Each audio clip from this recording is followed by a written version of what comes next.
Normally, beginners tend to have only rated or featured levels as their first rate.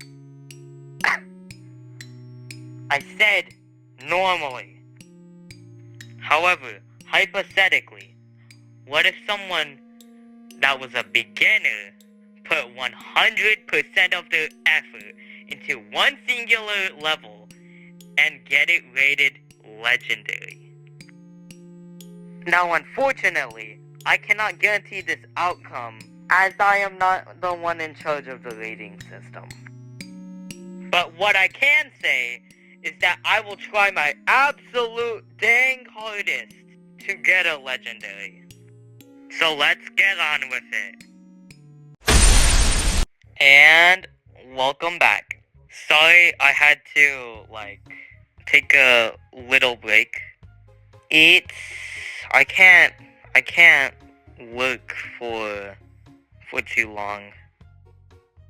What I have to say though is that this part is probably the best of all 3 episodes so far.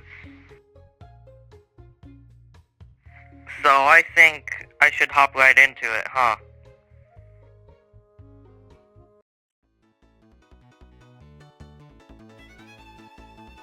Since I made a transition up and we launch into the sky, that means that we have to go into the sky. So I made floating islands. I made floating islands only in the foreground and middle ground since I wanted the background to be a little different and more grand. So instead I made the background 2 buildings that are really big. The background was made mostly out of gradient triggers other than the cubes. I could have just opted for 2 big cubes and call it a day, but I decided to not do that. Instead, I decided to add windows and also overhangs. And as for the foreground and middle ground, I decided to add a little variant so that there would at least be some differences. Another thing to point out is that the other stuff that I made that I couldn't decorate, I just turned into invisible blocks so that they at least looked somewhat decent. I mean, it's a little more than invisible blocks, but it's basically just invisible blocks other than the glow. Also, hopefully this uploads on Valentine's Day. I really want to finish editing since I'm really stupid, as well as I probably have a couple of hours to do this. As for effects, they're honestly not much. I probably only did effects for the orbs and then made the orbs glow, which isn't too special in my opinion. I also made it so that cinematic borders pop up when you go faster.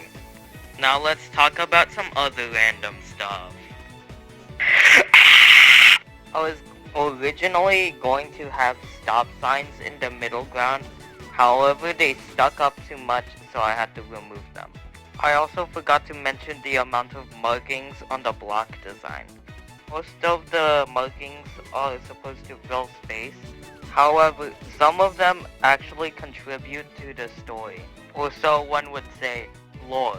Some of the saws also contribute to the lore as well, but you probably won't figure out why these are here until I pursue on my next project. But I feel like that's enough talking today, so let's get to the showcase.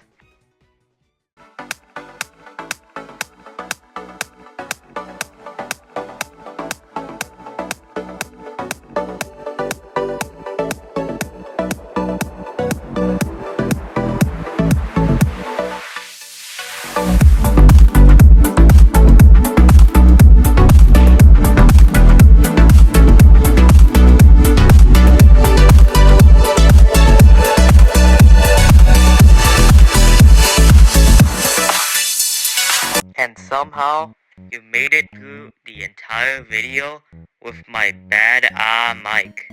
Well, I wish you a good day, and I guess I'll see you then.